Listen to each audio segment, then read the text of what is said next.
Master,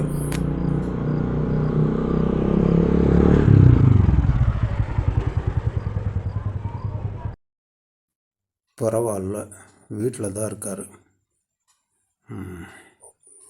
வணக்கம் sir. வணக்கம் sir. வாங்க. கொஞ்சம் முதுகுவலி, அதான் என்ன வாங்கிட்டு போகலான்னு வந்தேன். அப்படியா? அதான் என்ன திடீர்னு ஃபோன் பண்ணியிருக்கீங்களேன்னு பார்த்தேன். இதான் உங்கள் வீடா? ஆமாம் ஆமாம், வாங்க உள்ளே வாங்க.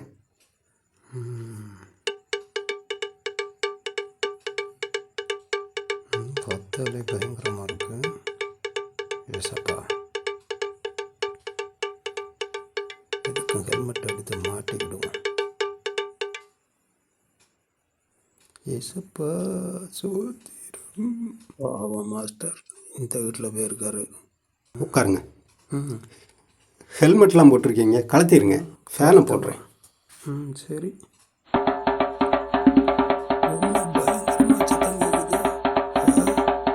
ஃபேன் வேண்டாம், கெட்டடம் இடிஞ்சு தலையில் விழுந்துரும் போலலாம் இருக்கு. இருங்க இருங்க, பயப்படாதீங்க. நான் எண்ணெய் எடுத்துகிட்டு வரேன். ஏங்க, வீட்டை பூசலையா? வீட்டை பூசுறதுக்கு முன்னாடி பக்கத்து வீட்டு ஆட்களோட பூசல் வந்துட்டு, அதனால் அவங்க வீட்டை வாடகைக்கு விட்டுட்டு வெளியூர் போயிட்டாங்க. அட கொடுமையை, மரத்தை வளர்த்து வீட்டுக்குள்ளே விட்டுருக்காங்க. ஓடெல்லாம் கிழிஞ்சு தொங்குது. ஓடு மட்டுமா கலந்து தொங்குது? வீடே கலந்து தான் நிற்குது. மாடியில் தோட்டம் ஏதோ வச்சுருக்கீங்களோ? தோட்டமா? நீங்கள் வேற அந்த கொடுமையை ஏன் கேட்குறீங்க? வாங்க வந்து பாருங்க. திடீர்னு மேலெல்லாம் ஏறாரு. சரிதான், முதுகு வலின்னு தெரியாமல் வந்துட்டோமா?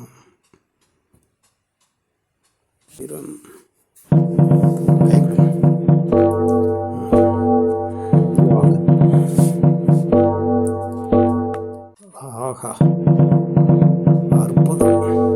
இந்த பக்கம்மா, இந்த பக்கம் வாழை, இடையில பலாக்கு பதிலாக முள்ளை வச்சு விட்டுருக்காங்க.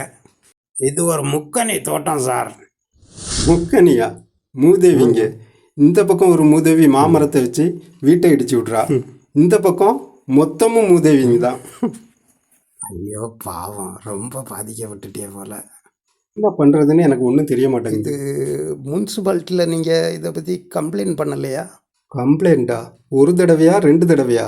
கம்ப்ளைண்ட் பண்ணியாச்சு, கத்தி பார்த்தாச்சு, கதறி பார்த்தாச்சு, நோ யூஸ்.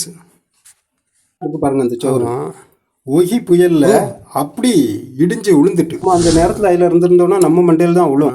இவளுக்கு மரத்தை வளர்த்து ஓட்டெல்லாம் இடித்து நம்ம வீட்டை கெடுக்கிற ஆளுகள்னு சொல்லியாச்சுன்னா, போட்டாச்சுன்னா, அதுக்கு பிறகு இப்போ புதுசாக ஒரு பாதா மரத்தை வளர்த்துக்கிறாங்க. அது நம்ம வீட்டு ஓட்டு மேலே தான் பாதி நிற்கிது. ஒவ்வொரு ஓட்டையாக கலத்தி விடுது. அடுத்த புயல்ல மொத்தமாக வீட்டில் இருக்கிறவன் எல்லாரும் சேர்ந்து சாப்பிடுமா? எல்லாரும் நல்ல எண்ணம் சார். நீங்களும் இருக்கிறீங்க, ஒரு வீட்டில் இருக்கிறீங்க, அந்த வீட்டில் இருந்து மரத்தை வளர்த்து பக்கத்து வீட்டில் விடுவீங்களா? நான் வளர்த்து விட மாட்டீங்க? நான் வளர்ப்பேன், மரம் வளர்ப்பேன். சரி, பக்கத்து வீட்டுக்கு ஆபத்து இல்லாமல் எனக்கு தேவைக்கு நான் பார்த்தீங்களா? நீங்கள் வந்து மனுஷன், அப்போ இவங்களெலாம் யார்? தெரியலை. சரி வாங்க, கீழே போவோம். கவனமாக வாங்க, பத்திரங்க கொஞ்சம். நீங்கள் முன்னாடி போங்க. மேலேயும் உடஞ்சு தான் நிற்கா. இருங்க, எண்ணெய் எடுத்து வந்துடுறேன். பாவம், அவங்களுக்கு சட்டம் தெரியல போல இருக்கு. சட்டம் மட்டும் இல்லை, அதாவது மனுஷத்தன்மைன்னு ஒன்று இருக்குல்ல, மனுஷத்தன்மை கிடையாது. அடுத்தது பகுத்தறிவு கிடையாது. அறிவு அப்படின்னு சொல்லுவாங்க. பள்ளிக்கூடத்துக்கு போய் அறஞ்செய்ய விரும்பு ஆர்வத சினம் அப்படின்னு சொல்லி கொடுக்குறாங்கல்ல, அந்த கல்வி அறிவும் கிடையாது. மதம், எல்லா மதமுமே அன்பை தான் போதிக்கும். அடுத்தவன்கிட்ட வந்து சுற்றி மரத்தை வளர்க்காத, அடுத்தவன்கிட்ட நட்பு பாராட்டு, அடுத்தவன் சொத்தை கெடுக்காதுன்னு தானே எல்லா மதமும் சொல்லுது. கண்டிப்பாக அந்த மத தத்துவமும் தோற்று போச்சு. அதெல்லாம் மனுஷங்கள தான் சார் மாற்றும். இதெல்லாம் நான்கறிவு ஜந்துக்கள். இவங்களெல்லாம் பக்தர்களுக்கு பலி கொடுத்துருங்க சார். எனக்கு ஆத்திரங்கள் வருது சார். உங்களுக்கு ஆத்திரம் வருது, எனக்கு ஆத்திரம் வந்து நான் ஏதாவது பண்ணிட்டேன்னு வைங்களேன், அப்புறம் நான் ஜெயிலுக்கு போய் களியை தான் திங்கணும். களியா? ஐயே, இப்பெல்லாம் சிக்கன் பீஸ் எல்லாம் போடாவ. 200 அடிக்கு சுவரு, பேய்மலை அடித்தாலும் உடையாத கட்டடம். வேப்ப மர காற்று, வெண்ணெய் எடுக்காத மோர், மக்கா மாப்பிள்ளைன்னு உயிரை கொடுக்குற நண்பர்கள், 24 மணி நேரமும் போலீஸ் பாதுகாப்பு. இதுக்கு ஜெயிலு சொர்க்கம் சார்.